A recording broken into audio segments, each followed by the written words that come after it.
Hello everyone, welcome to my channel Genius Developer. So today we are going to discuss about some of the most important uh, questions or topics for Java interviews.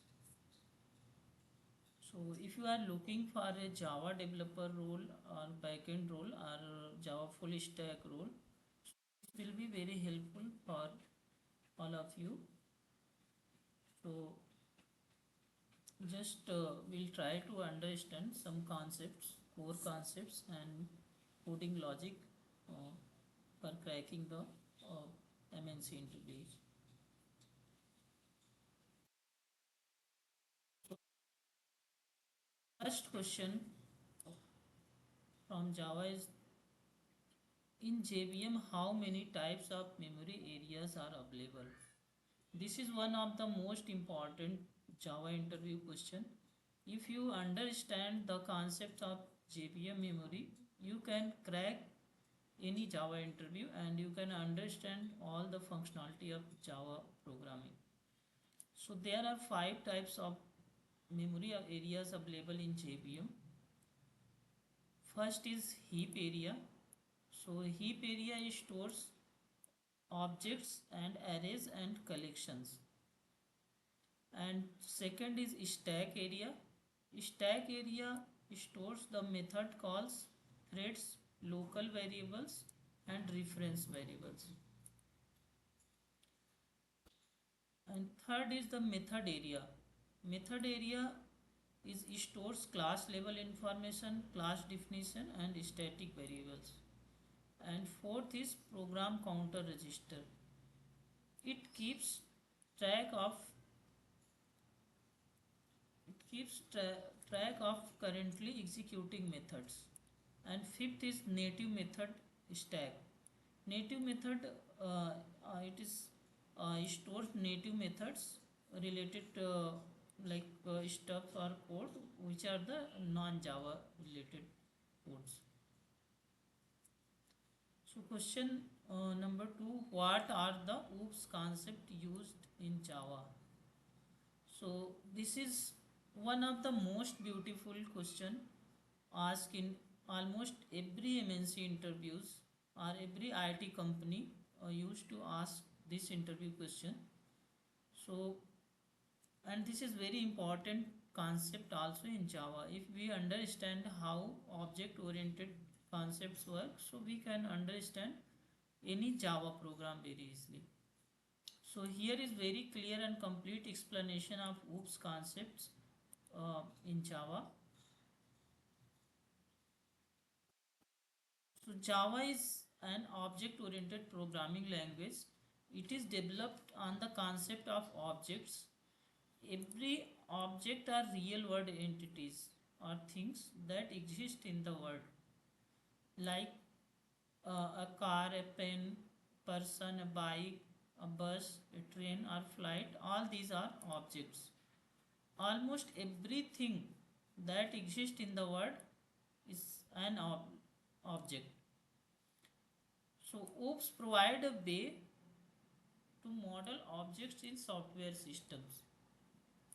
Means object oriented uh, programming systems.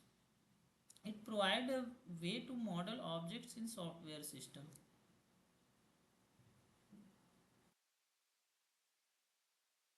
So there are six main OOPS concepts. First is class. So class is a blueprint. Class is a blueprint or template or we can say frame for creating an object. It defines properties, fields and behavior and methods.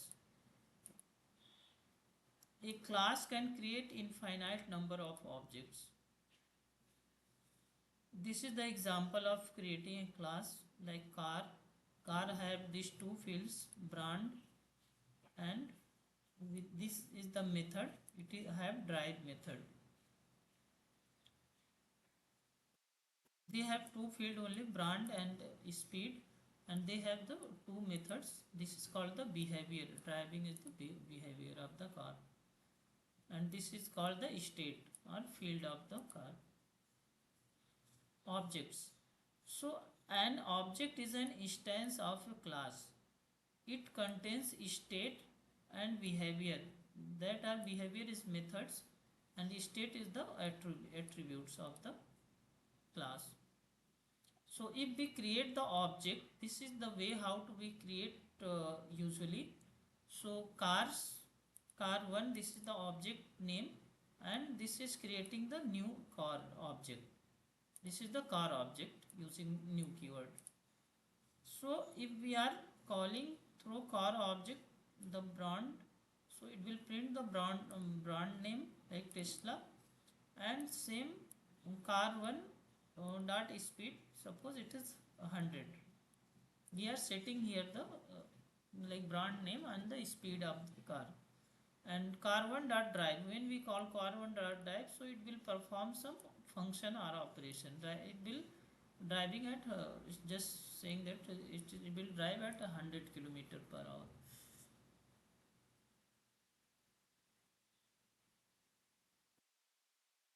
So using we usually through object we can like this, we can create multiple hundreds of object of same class. Suppose same class like car is the class, but here we are creating car 1, like that we can create car 2, car 3. Suppose here we have set Tesla, we can set here that Maruti or BMW, we can set Mercedes. So accordingly for every object which is creating with the same class, but every object have different like different states or fields, different properties, and it will have different behavior as well. Like drive Tesla driving suppose 100 kilometer per hour, maybe Ferrari, if we create object of Ferrari, then it will drive 200 kilometer per hour. Like this we can create a number of multiple objects from same class.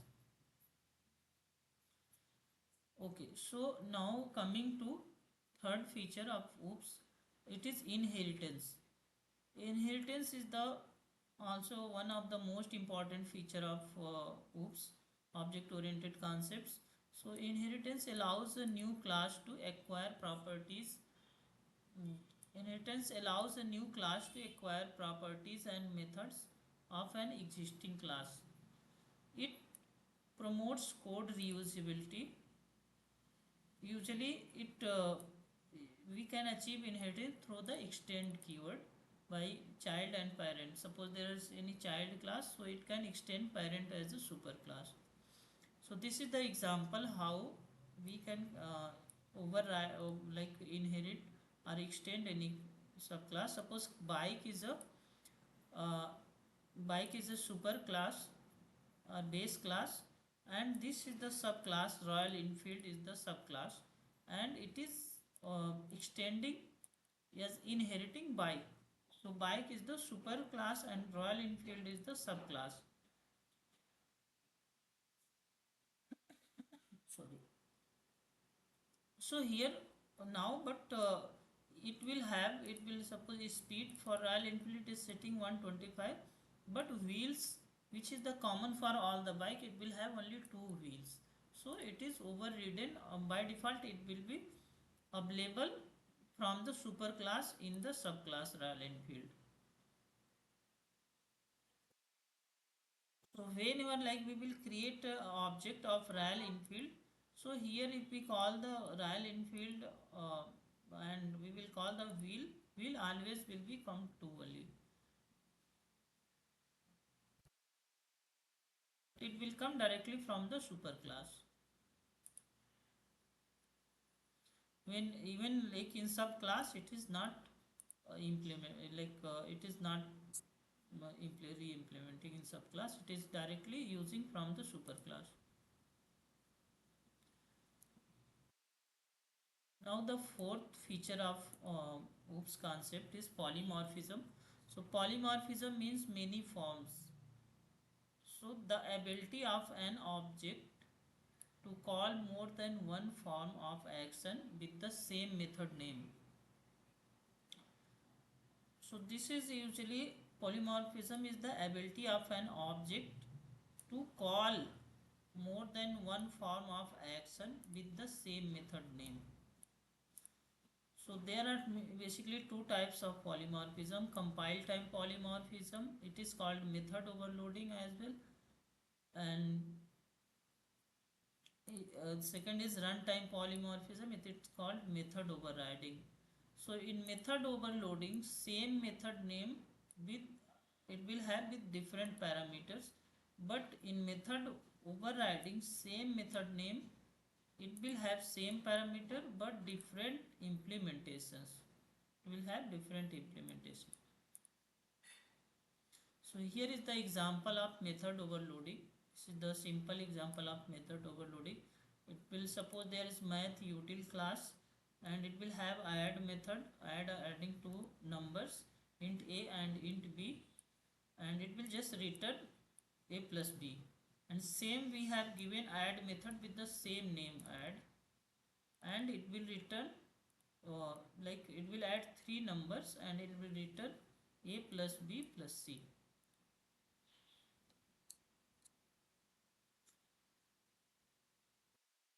Now we have example of method overriding. So in method overriding we have one animal class and we are writing a method like sound method, and we are printing animal makes sound, like any kind of sound it can have. But suppose we are creating a subclass dog extends animal, so it will create re-implement same method sound method will be re-implemented into subclass. This implementation is dark barks, like dark is barking, like dark is barking. So dark sound is different than other animals. Any animals will make some sound, but dark is barking differently. Now coming to the fifth feature of OOPS concept, that is called abstraction. So abstraction means building internal details. Sorry, abstraction means hiding internal details and showing only the essential features. So usually we use abstraction using abstract class like abstract keyword and interfaces. In Java 8, interface have the default and static method also. With that also we can use abstraction. So here is the example of abstract class. Suppose we have defined one abstract class shape, and it will have one abstract method yDraw.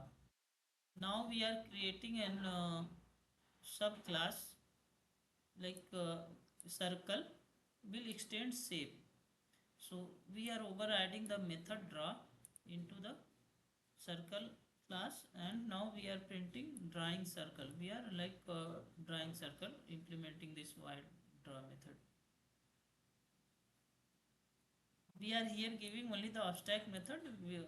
We are complete like declaration. We are implementation. We are part. We are giving into the subclass.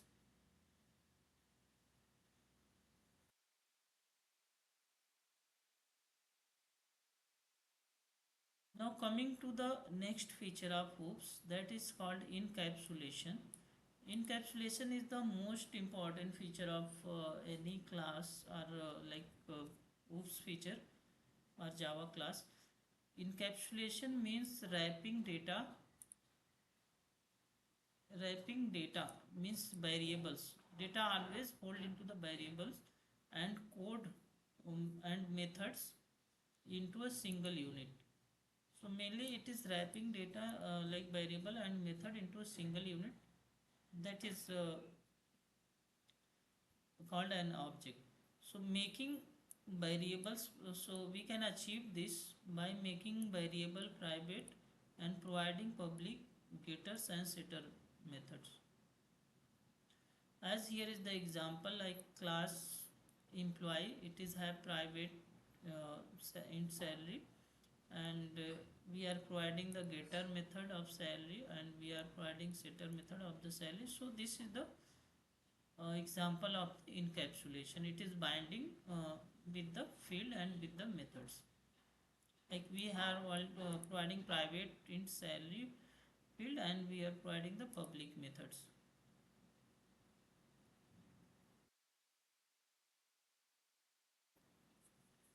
Okay, so here is the quick summary table in difference between um, like features of the OOPS, different features. So class is the blueprint of a template for the objects.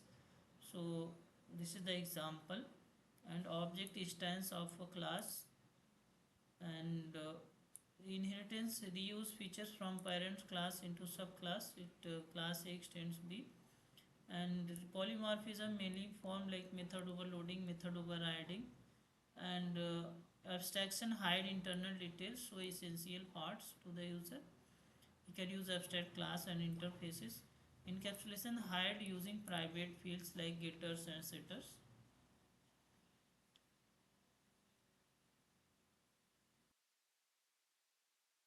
Okay, so now coming to the third question, how can you reverse a given string? This is also one of the most beautiful question asked in most of the MNC companies. So there are actually multiple ways like to reverse any string. There are five ways to reverse a string, but we will learn some most popular methods, like some important methods we will learn. So uh, string builder, using string builder. String builder is a built-in class, so we can directly use some built-in method. This is the easiest way and the very fast way also. So we can just use the reverse method. This is the core logic.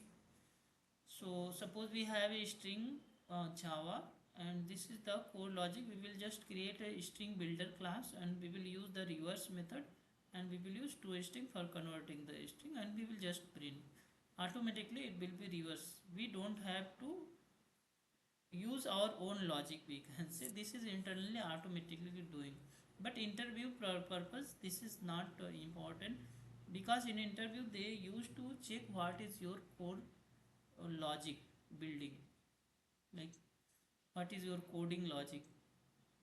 So we use mostly this way, using for loop. So this is the most important way. Usually this is called manual way also. This is good for the interviews. Almost they want to check how you use for loop for reversing the string. So here also we have created, suppose we have taken one string Java, and we have created one empty string for storing the reverse string. So we have used the for loop. For loop we are iterating for the last of the str.length minus 1, means from the last. Suppose it is Java, so it will start from the last character A. Int I means it will be the last character of Java A, and it will go I is greater than or equal to 0. It will be greater than or equal to 0, means it will go to from A to A, B, A and J. It will go to the this J character. Then every character, like it will check str.char at I.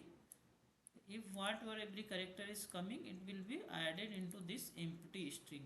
What we have defined here, empty string, it will be added and stored, and then we will just print this complete string in what we have defined here.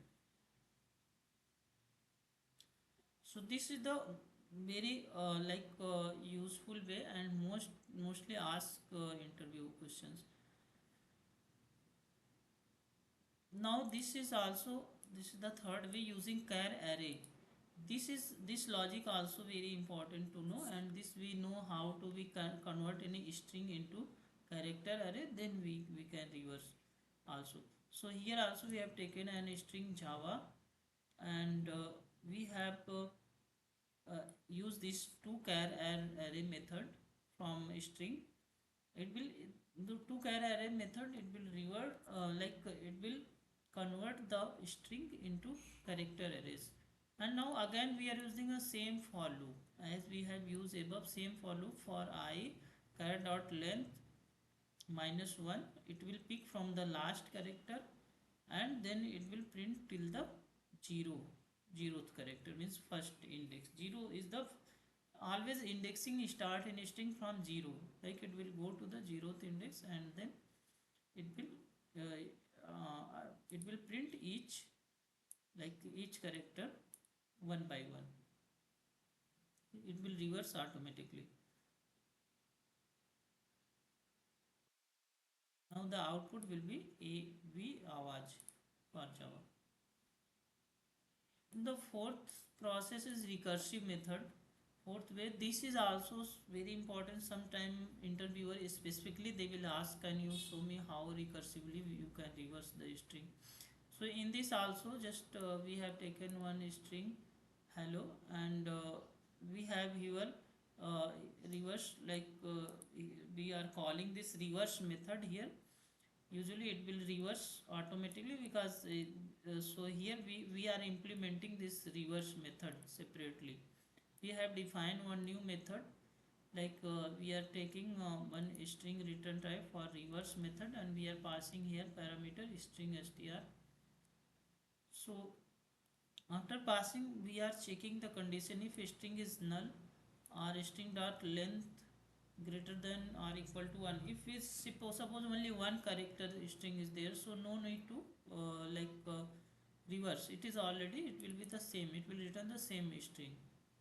But if it is like greater than one string, one character in the string, then we must have to reverse. Then after it will use this logic, it will reverse, it will use str, this is the most important line, it will use, yeah, so it will use str dot substring, it will create a substring uh, for one uh, and one delimiter and str dot char at 0, and it will check char at 0 means first character what is there, and it will same, it will call recursively this method, and finally it will calling the recursively this method, and this will return the reverse of this provided string Java. When we will call here, it will print the reverse of the string.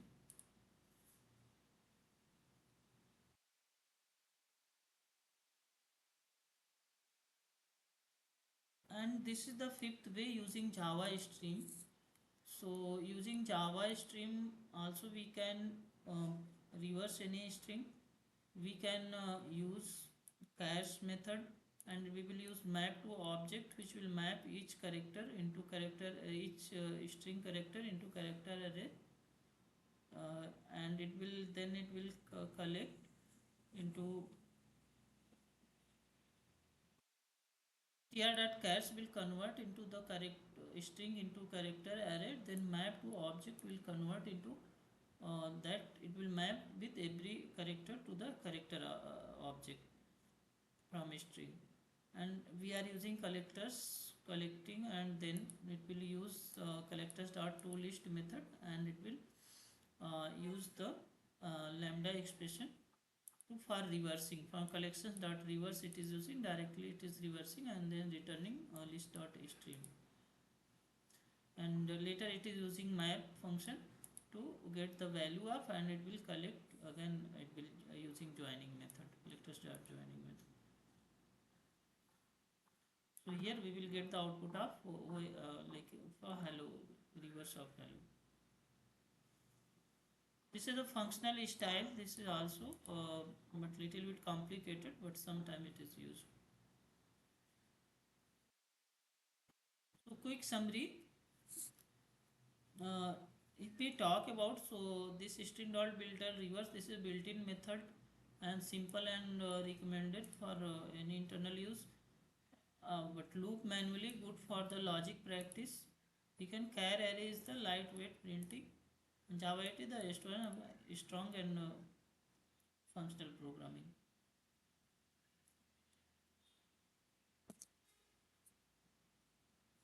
Now we coming to next question. What is the singleton pattern? Write a singleton Java class. This is also one of the most important question asked into the Java interviews. So singleton design pattern, like singleton, this design pattern is a creational design pattern. This pattern is useful when exactly one object is created across the system for any class, such as managing resources like database connection, thread pools, or controlling shared state. This can be designed as a singleton design pattern. So implementation steps for singleton design pattern is, first we have to provide private constructor to prevent instantiation outside the class, and we will provide a private static variable to hold the single instance of the class, and a public static method that returns instance ensuring lazy initialization. And for thread safety measure, like we use synchronized block if it is required. So here is the example of singleton class. So it is my singleton. We are taking one private static and volatile my singleton my instance, and we will provide a like private constructor, and we will use this like global static method, like public static method. This is a my, it will return the same instance of the class.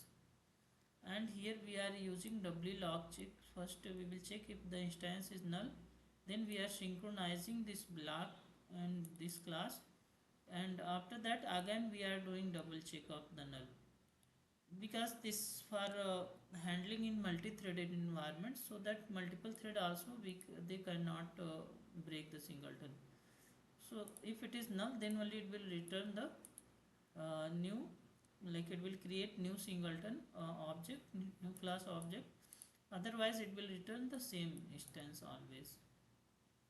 So here if we are creating the singleton, here is the main class. If we are going to call that method for creating singleton, or we want that object singleton object, so we will call with the class name, and it will call the get instance method, and it will object will be created, and it will be stored in my singleton reference. Here if we check this both reference ms1 and ms2, so both will be the same, both object will be, if we directly we will create using new keyword, so always it will be uh, so always it will be creating new object. But while we are using this get instance method, then it will create only one object, and that only will be returned always. So usually by default in Java, for all the classes we can create multiple objects, like we can create infinite object of a class. This is the natural like behavior of Java, class and object. But here in using singleton pattern, we are restricting any class, so that it will be create only one instance of that object, and that only will be reused always whenever it is required, and it will be used by calling this get instance method.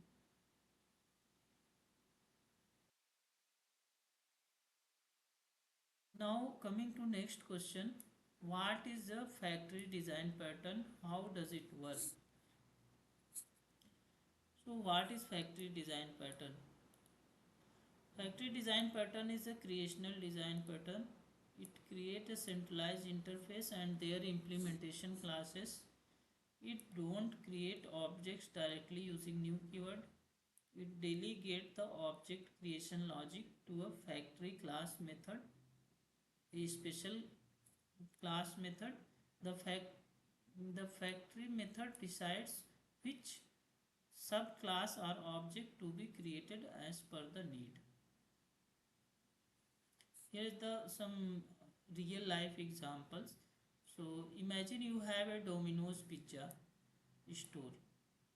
Imagine you go to any Domino's pizza store. You don't know how to cook veg or non-veg pizza. You just tell the counter, you just tell on the counter, uh, I want a pizza pepi paneer. So pepi paneer, the kitchen factory makes the pepi paneer and gives to you. When it has the factory of creating both pizza, it will have veg pizza, non-veg pizza, and both it will have, but it will give you pepi paneer. So you just ask for a type pizza, the factory give you the right object. So here is the code example of this. So first we will create a central an interface. This is we have created interface picture and we provided one method void hook. So here we are creating two implementation classes. Public class pepi paneer implements picture, and now public void hook. So here we are giving the method just hooking a pepi paneer in this method. And now we have created another class chicken pizza that implements pizza, and now we are providing the same overriding same method of public void hook, and it will also cooking chicken pizza. So here we are creating a factory method, or we can say factory class. So pizza, like we are creating a pizza factory class, and we are providing a this is called factory method. It will return pizza type, and it will like in get picture method it will pass the string picture type. So based on the picture type it will return. Suppose if it is null, it will return none, but if picture type equals pepi paneer, so it is going to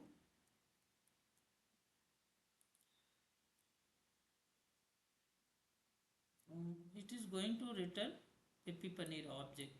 And if it is picture type dot chicken, so it is going to return new chicken picture. It is returning new pepi paneer, and it is returning new chicken picture object. So it is returning object based on the user demand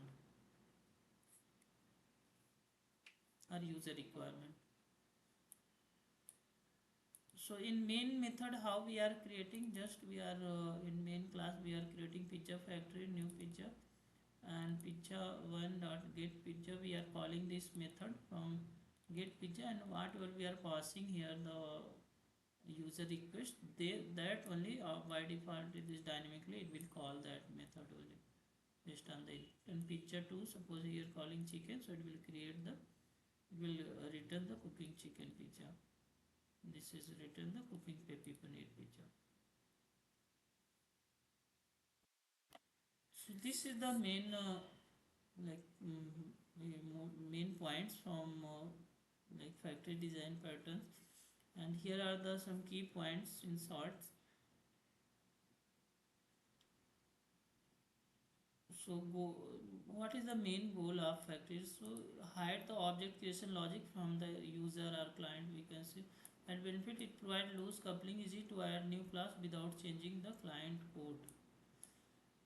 This is the most important useful. And common uses spring beans, JDBC connection, factory, logger factory, all those use factory design pattern. What is factory pattern important? Why factory pattern is important?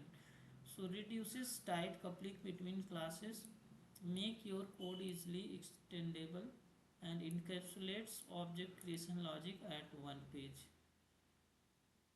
So this is the main advantage of the factory design pattern.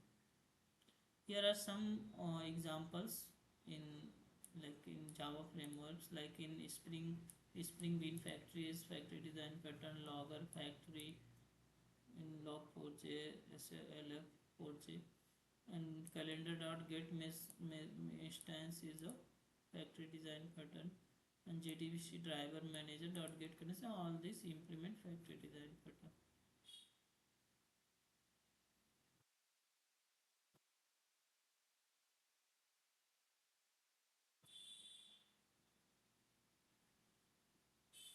So now we are going to discuss next question, most important question this for Java interviews.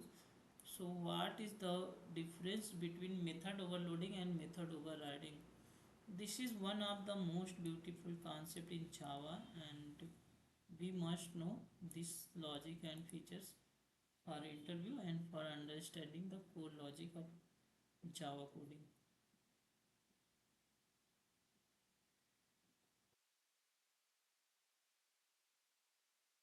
So method overloading and method overriding are both key concepts in Java polymorphism, but they serve with different purposes. Which we will discuss in detail.